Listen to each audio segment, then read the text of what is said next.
शाहजहांपुर से खबर। भारतीय किसान यूनियन के जिला अध्यक्ष हरिराम वर्मा ने बताया कि संपूर्ण जिले में छुट्टा आवारा पशुओं के कारण विशेष दुर्घटनाएं हो सकती हैं, अतः छुट्टा आवारा पशुओं की प्रशासन द्वारा विशेष व्यवस्था सुनिश्चित कराई जाए। और जनपद शाहजहांपुर पुरवा से बंडा में राष्ट्रीय राजमार्ग पर ग्राम गजगमा के पास टोल बनाया गया है और शाहजहांपुर से पुबाया मार्ग पर महानंदपुर के पास टोल बनाया जा रहा है। दोनों टोल अवैध टोल का निर्माण जनपद की आखिरी सीमा पर प्रावधानित है। इस टोल के आसपास किसानों का तहसील, ब्लॉक व जनपद आना जाना रहता है, जिससे उनका प्रतिदिन टोल की वसूली कर शोषण किया जाता है, जिस कारण भारतीय किसान यूनियन रोष प्राप्त है। भारतीय किसान यूनियन के जिला अध्यक्ष ने बताया कि प्रत्येक गांव में मच्छर मलेरिया निरोधक दवा का छिड़काव कराया जाए और जनपद में संचालित मीडियम और हिंदी मीडियम प्राइवेट स्कूलों में कक्षा एनसी से कक्षा 8वीं तक कोर्स 6000 से 10,000 तक विद्यालयों के द्वारा चयनित पुस्तक भंडार से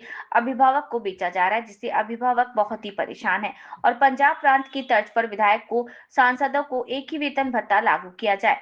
और सभी कुछ दिन पूर्व तिलहर मंडी में मंडी सचिव डिप्टी आरएमओ की टीम ने व्यापारी के अवैध भंडारण का जो 650 कुंटल गेहूं पकड़ा, उसमें संलिप्त लोगों के खिलाफ कड़ी कार्यवाही की जाए। साथ ही पके हुए गेहूं की सीजन में प्रत्येक थाना स्तर पर अग्निशमन की गाड़ियां मुहैया कराई जाएं। प्रशासन अगर जल्द ही इन मुद्दों पर कार्यवाही नहीं करता तो भारतीय किसान यूनियन धरने के लिए बाध्य होगी। इस मौके पर जिला अध्यक्ष हरिराम वर्मा के साथ रहे प्रदेश उपाध्यक्ष मुनेश्वर दयाल कठेरिया, शकील मंसूरी, जिला उपाध्यक्ष राजू संजय शर्मा, शकील हसन आदि। शाहजहांपुर से ब्यूरो रिपोर्ट। आज आपने जो ज्ञापन दिया, किन मांगों को लेकर ज्ञापन दिया, क्या कुछ मांगे हैं आप? हमारे भारतीय किसान यूनियन राष्ट्रीयतावादी संगठन की तरफ से हमारी मांगे ये हैं कि सर्वप्रथम तो ये जो गेहूं की फसल जब पक जाती है तब हर थाना स्तर पर एक अग्निशमन के सेवा केंद्र से मतलब जो है एक प्रत्येक थाने स्तर पर एक मशीन उपलब्ध होना चाहिए, उपस्थित होना चाहिए, जिससे अगर क्षेत्र में आग लगे तो कम से कम आग पर काबू पाया जा सके। और सबसे बड़ा बिंदु हमारा और सबसे महत्वपूर्ण बिंदु एक ये है कि एनसीईआरटी की तरफ से जो विद्यमान रेट हैं उन रेटों पर पुस्तकों की बिक्री ना करके प्राइवेट विद्यालय वाले यानी एनसी बच्चा के एनसी स्तर के बच्चे की 6000 का कोर्स लागू करते हैं, इसे समाप्त किया जाए। अभी हाल ही में एक आदेश आया है मध्य प्रदेश के जिला भिंड के जिलाधिकारी महोदय द्वारा, उन्होंने लागू कर दिया है कि एनसी के बच्चों की कोई 600 रुपये से ऊपर का कोर्स नहीं दे सकता है। हम चाहते हैं जैसे वहाँ भाजपा सरकार है वैसे ही हमारे उत्तर प्रदेश में भी भाजपा सरकार है।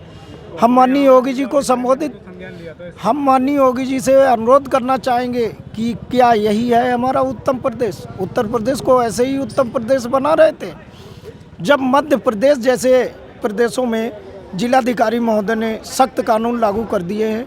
ये तो जिलाधिकारी स्तर का मामला है, तभी इस जनपद शाहजहांपुर में क्यों नहीं लागू हो सकता, इस उत्तर प्रदेश में क्यों नहीं लागू हो सकता? और हमारी एक विशेष समस्या है कि छुट्टा पशुओं का अभी तक भी कोई महत्वपूर्ण उपाय, कोई भी सोल्यूशन नहीं रखा गया है। और विद्युत बिल की धांधली जो है वो बहुत तेज़ों से बहुत ज़ोरों पर है।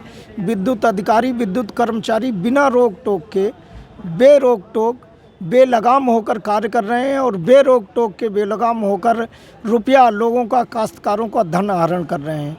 हम शासन प्रशासन से और सूबे के मुखिया माननीय योगी जी से हमारा अनुरोध है कि इस पर अंकुश लगाया जाए, तभी हमारा ये खुशहाल किसान, खुशहाल देश हो सकेगा।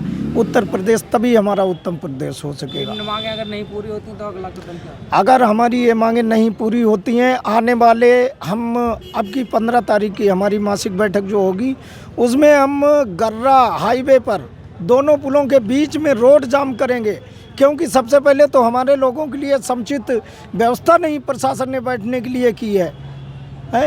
साउथ के बच्चे की तरह कभी डाक बंगले में बैठें, कभी रेलवे की जगह में बैठें, कभी गवर्नमेंट इंटर कॉलेज द्वारा अधिकृत खिरनी बाग मैदान में बैठें। हम क्यों बैठें? हम किसान के बेटे हैं, हम अन्न पैदा करना जानते हैं तो हम